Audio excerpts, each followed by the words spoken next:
নমস্কার, কেমন আছেন সকলে? আমি সুদীপ্ত শিলিগুড়ি থেকে আমার আরেকটি নতুন ব্লগে আপনাদের সবাইকে স্বাগত জানাই। আজকে মূলত বৃহস্পতিবার। আজকে আমি একটু যাব নর্থ বেঙ্গল মেডিকেল কলেজে একটু ডাক্তার দেখাতে। তো ওই জন্য এসছি পেট্রোল পাম্পে, বাইপাসের পেট্রোল পাম্পের থেকে তেল ভরে নিয়ে তারপরে আসলাম নর্থ বেঙ্গল মেডিকেল কলেজ। আমাদের বাড়ি থেকে কিন্তু অনেক দূর, এটা কাওয়াখালীতে। তো আসার সময় রাস্তায় কিছু ভিডিও করিনি, একবার ভেতরে ঢুকছি এখন। এখানে বৃহস্পতিবার করে ওপিডিতে খুব ভালো ভালো ভালো ডাক্তার বসে। এমনি আমার একটু প্রেশারের প্রবলেম আছে, তো আমি মাঝে মাঝে চেক করাই। তো এখানে এই ডাক্তারকে দেখাবো আমি, সেই জন্য আগে চলুন টিকিটটা করে নিই। আমাদের মনে কিন্তু অনেক ভুল ধারণা আছে যে হসপিটাল বা মেডিকেল কলেজে ঠিকমতো ট্রিটমেন্ট হয় না বা ভালো ভালো ডাক্তার হয়তো পাওয়া যায় না। কিন্তু আমি এসে বুঝতে পেরেছি, আমারও আগে ভুল ধারণা ছিল, আমি এসে বুঝতে পেরেছি যে এখানে ভালো ডাক্তার আছে। তো আমি তো এই যে দেখালাম, টিকিটটা করে নিয়েছি। চলুন এবার আগে লাইনে দাঁড়াবো, লাইনে দাঁড়িয়ে ডাক্তার দেখাবো। দেখানোর পরে আপনাদের সাথে কথা বলছি। দেখুন অবস্থা, কত লাইন, কি ভিড়, কত টাইম যে লাগবে। যদিও ছেলেদের লাইনটাতে ভিড় একটু কম হয়, মহিলাদের লাইনটাতে বেশি হয়। তো দেখি, আমাকে তো 18 নম্বর রুমেই বসে, ওখানে আসতে বলেছে।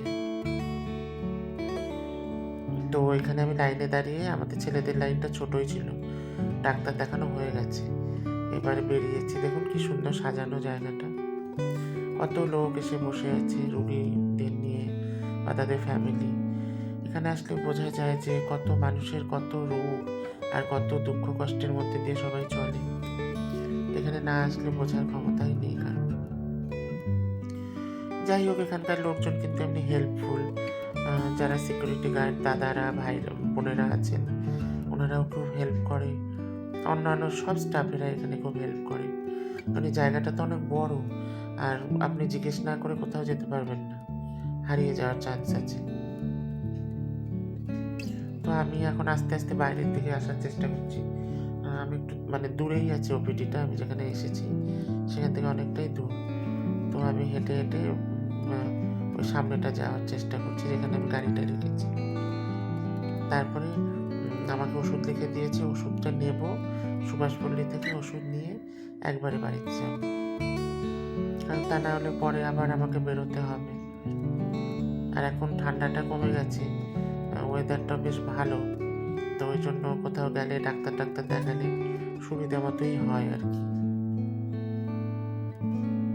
এখন কিন্তু মেডিকেল কলেজ বলুন, হসপিটাল বলুন, এগুলো অনেকটাই পরিষ্কার হয়েছে, আগের মতো নেই। মোটামুটি গন্ধ গন্ধ তো নেই, পরিষ্কার পরিচ্ছন্নও হয়েছে অনেক। তো যাই হোক, আমি আর কি সামনের দিকে এগিয়ে চলেছি বেরোনোর জন্য, ওখানে যা টাইমটা লাগছে আর কি।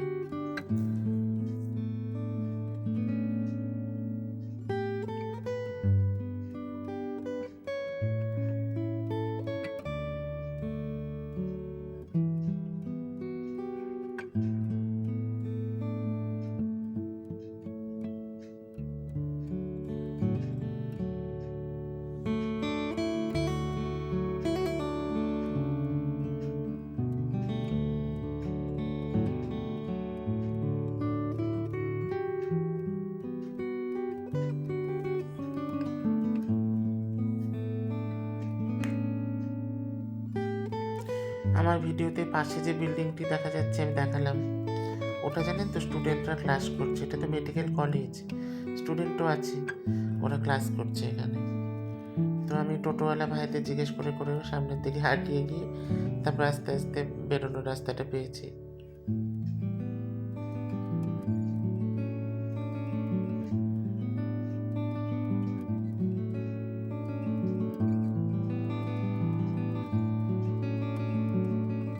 তারপর আমি আস্তে আস্তে বাড়ি চলে এসেছি, আর শ্যুট টুট করিনি। এসে স্নান টান করে পুজো টুজো দিয়ে মারও দেখি খাওয়া হয়ে গেছে, তখন মার সাথে একটু গল্প করতে বসলাম। তো ওই মাকে আমি রোজ বলি, তোমার পেট ভরেছে? তখন মাও অ্যান্সার দেয়, পেট তো ভরেছে কিন্তু পুষ্টি কোথায়। ওই যে অ্যাডভার্টাইজ দেখায় পিডিয়াশিওরের, ওটারই কথা বলে, টিভিতে দেখে। তো মার সাথে সারাদিন কথা বলা হয়নি, যেহেতু আমি একটু বাইরে বাইরে ছিলাম। তো মার সাথে কিছুক্ষণ গল্প করলাম বসে। মা আমাকে বলছে খেয়ে নে, বেলা হয়ে গেছে, 2:30 বেজে গেছে। আমি বললাম হ্যাঁ খাবো, আগে তোমার সাথে একটু গল্প করে নিই। মা তো মার চোখে দেখি জল। আমি বললাম চোখটা মুছো রুমাল দিয়ে ভালো করে। তারপরে একটু বাইরের দিকে গেলাম, দেখি কীরকম ওয়েদারটা। আজকে দেখি কেমন মেঘলা মেঘলা করে আছে। দার্জিলিংয়ের সান্দাকফুতে বরফ পড়েছে, সেটারই প্রভাব হয়তো বা। কলকাতায় তো শুনছি বৃষ্টি হচ্ছে। পর্দাটা ওইদিকে চলে গেছে হাওয়াতে, তার পর্দাটা ঠিক করে নিই। দেখুন রাস্তাটা কীরকম ফাঁকা শুনশান, দুপুরবেলা তো। আমাদের পাড়াটা কিন্তু এমনি জমজমাট, ডাবগ্রাম মাঠ সামনে, ওই যে দেখতে পাচ্ছেন ওখানে ডাবগ্রাম মাঠ। তো তারপরে আর শ্যুট টুট করিনি। রাতের বেলা এখন এই যে শ্যুট করলাম।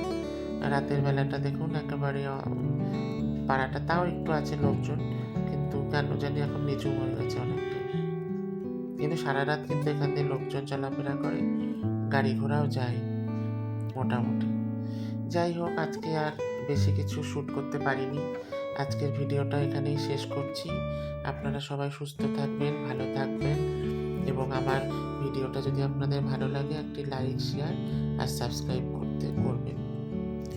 একটা জিনিস দেখানো হয়নি, সেদিন এই একটা লাইট কিনেছিলাম, বারান্দার ব্যালকনিতে লাগিয়েছি। কেমন হয়েছে বলবেন তো।